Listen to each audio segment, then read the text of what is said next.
Welcome back to part 2 and the conclusion of I almost took myself out over another human being.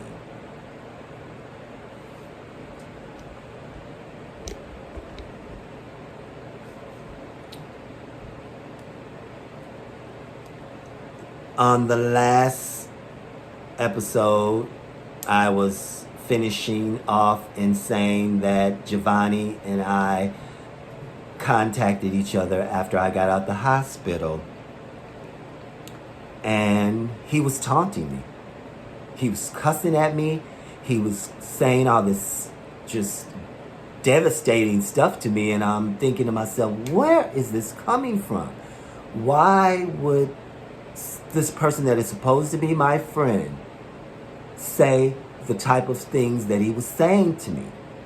I'm coming off the heels of almost offing myself, off the heels of being depressed because the one person that I thought I finally had somebody in my life that loved me didn't love me, didn't even care.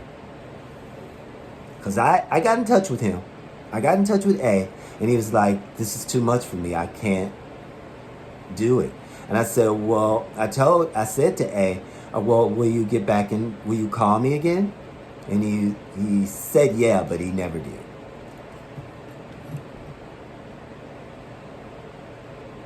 And then while Giovanni was taunting me, he says to me, that's why I slept with A. And I'm thinking, this can't be true. He has to be being evil and mean. There's no way that happened. I just can't believe this. And I just definitely can't believe A would have done that. But I remember A said to me, I wish you would have never introduced me to your friends. You should have never introduced me to your friends. I didn't want to know your friends. I just wanted to know you. Yeah. But even if it wasn't my friend you were going to be sleeping with, you were out there sleeping with other people. So I guess it doesn't make much a difference that it was my friend or other people as far as you were concerned. But anyways, I severed ties with Giovanni as soon as he said this stuff to me. I hung up on the phone on him, and I never talked to him again. And he eventually, years went by, like years, maybe even 4 or 5. And while those years were going by, he befriended my sister, one of my younger sisters. And they just hung tough. And I think he was trying to make me jealous. And what's so funny about it, everything he was doing was hater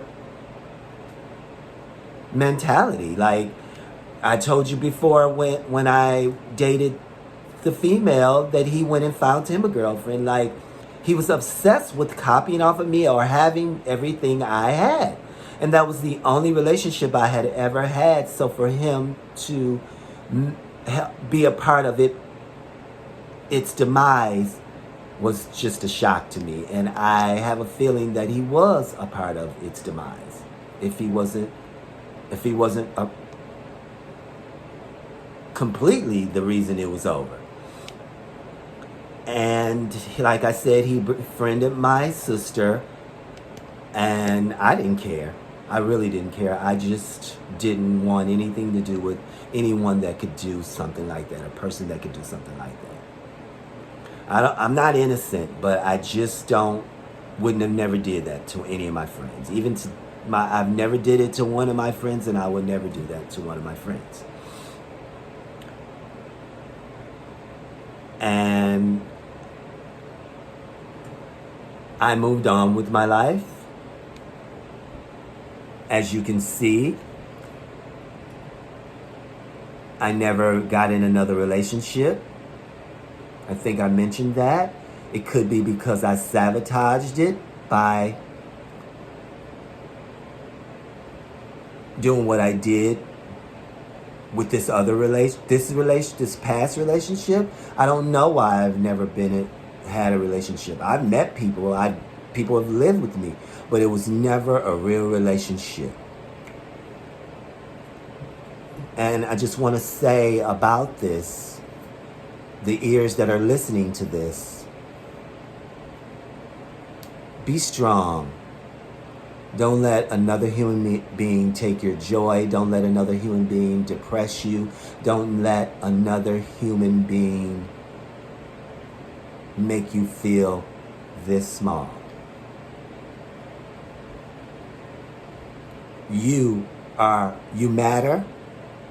You are important, because if you weren't, you would not still be on this earth. And it took a while for me to realize that and be content with that, but I realized I matter. He didn't deserve me. A didn't deserve me. Giovanni didn't deserve my friendship. And I have no regrets about dissolving my friendship with Giovanni.